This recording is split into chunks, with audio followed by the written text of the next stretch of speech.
so today we're starting a new unit. This one is on inequalities. So let's get right with it. We've talked about inequalities a little bit before, but maybe not quite in this way. So what we're going to do is we're going to look at these statements and we're going to write an inequality that matches each statement.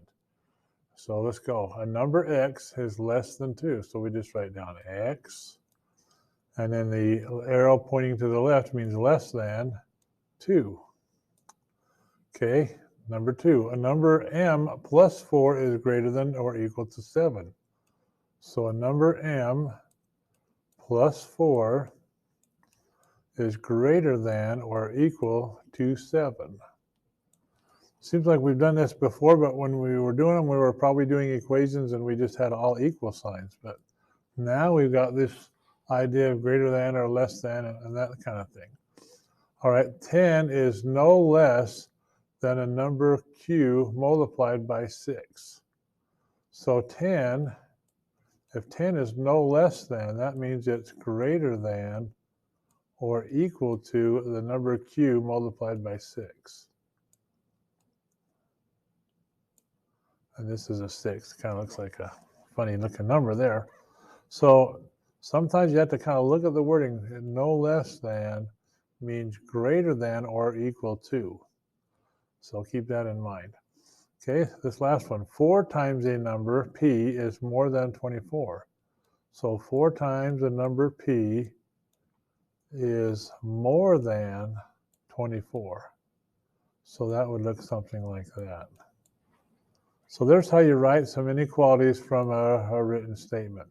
They're pretty straightforward. You just have to read them, think about the words, and write the inequality symbols.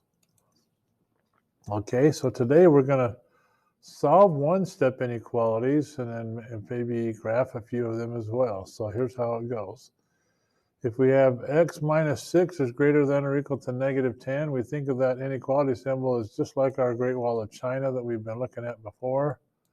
We add 6 to both sides to get x by itself. And when we do that, we end up with x is greater than or equal to negative 10 plus 6, which is negative 4.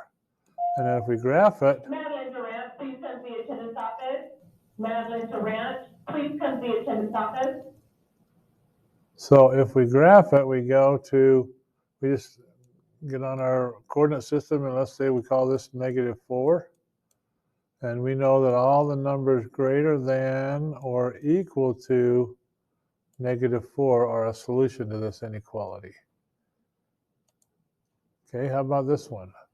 Well, the negative 2 that's going associated with the b is in front of the b, so we have to look and say, oh, that's a minus 2. So to move it to the other side of the inequality, we have to add 2.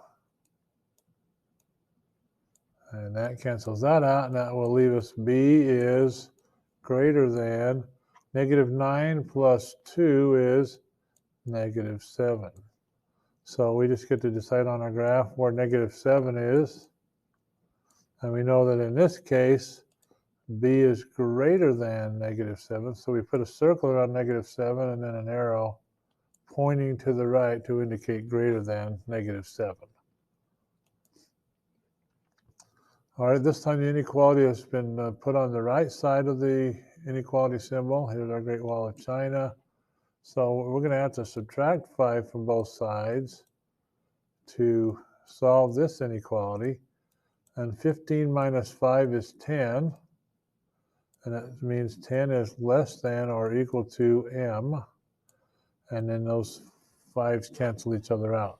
So how would we do that? We would go to the number 10. Let's say this is number 10 on our coordinate system, or on our number line. And then we got to read this carefully. This is m is greater than or equal to 10, because this is written kind of backwards. So the arrow is actually going to point this way. These are all the numbers that are greater than or equal to 10. All right. All right, this one's written a little more like we're used to seeing without things being rearranged in some different fashion. So we're going to subtract 8 from both sides, which will cancel that out. And that'll leave us with k is less than or equal to negative 3 minus 8, which is negative 11. So if this happens to be negative 11 on the coordinate system, or on the number line, I keep getting those mixed up, then we'd color in the arrow, or the dot, right on negative 11, and it would be everything left of that number, because that's where the less than or equal to numbers are. All right, so you could see some problems like this as well on our assignment. For each value of v, determine whether it's a solution to v minus 28 is less than 9. So in this case, we would have to add 28 to both sides. Add 28 to that side as well. And so these 28s would cancel, and I would be left with v is less than 20, or 9 plus 28, which would be 37. So every number on this little chart then that is less than 37 would be a solution. Any number that isn't less than 37 would not be a solution. So 38 is not less than 37, so that's no. 31 is less than 37, so that's yes. And these other two numbers are not less than 37, so they are also no's. So that's how you would do one like that. All right, what if we're multiplying or dividing? So let's divide, and to undo a multiplication, keep in mind this is the Great Wall of China. To undo multiplication, we have to divide. So instead of add or subtract, so this I'll be left with just b is less than or equal to 36 divided by 4, which is 9. So we'll just mark a 9 here on our coordinate system. And this says all the numbers less than or equal to 9, so we're going to put a nice big closed-in dot on the number line, and then an arrow pointing to the left to indicate all the numbers less than or equal to 9. All right, on this one, we're actually dividing by 7, so to undo dividing by 7, we multiply by 7. So we multiply both sides by 7. Please come to the attendance office. Madeline Durant, please come to the attendance office. All right, so when we divide by 7, we end up with n is greater than or equal to negative 1 times 7, which is negative 7. So if this is negative 7 right here, and then we want to show every number greater than or equal to that number, we would color it in a dot on the number line and have the arrow going off to the right in that fashion. Okay, now we've got to talk about something that's kind of important as we wrap things up here. We know that 15 is greater than 10. That's pretty obvious. But what if we divide each of those numbers by a negative number, like negative 5? 15 divided by negative 5 would be negative 3. And 10 divided by negative 5 would be negative 2. And we notice right away that negative 3 is actually now less than negative 2. So this brings up a kind of an interesting point. What if in your process of solving an inequality, you divide by a negative number or multiply by a negative number to solve? And the rule is this. The special rule for solving inequalities when multiplying or dividing. When solving an inequality, if you have to multiply or divide both sides by a negative number, you must reverse the direction of the inequality arrow. So when it comes to inequalities, they're just like equations except for this very rule. So let's try one.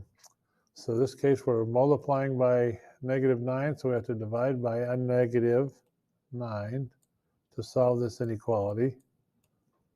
And by doing that, we have to follow the rule of you have to switch the direction of the arrow. And 63 divided by negative 9 is negative 7. So if this happened to be negative 7 on our number line, well, we better do that a little bit differently. If this is negative 7 on the number line, then all the numbers less than negative 7 would be over here, like that.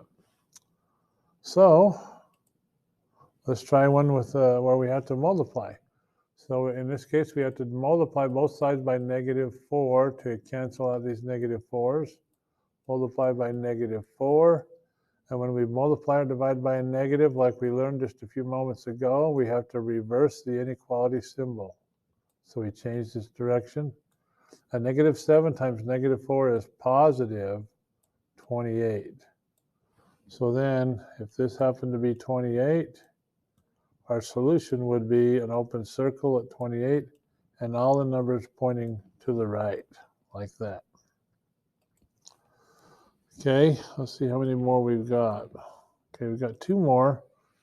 Let's just do those real quick. So we're going to multiply by negative 4, multiply by negative 4, and that ends up being positive 12. We reverse the inequality symbol and cancel the negative 4s there. So this is all the numbers greater than or equal to 12. It's written backwards, so we have to make sure that when we do this, we recognize that the arrow is actually going to be pointing in this direction. And then the last one, we're going to divide by negative 3.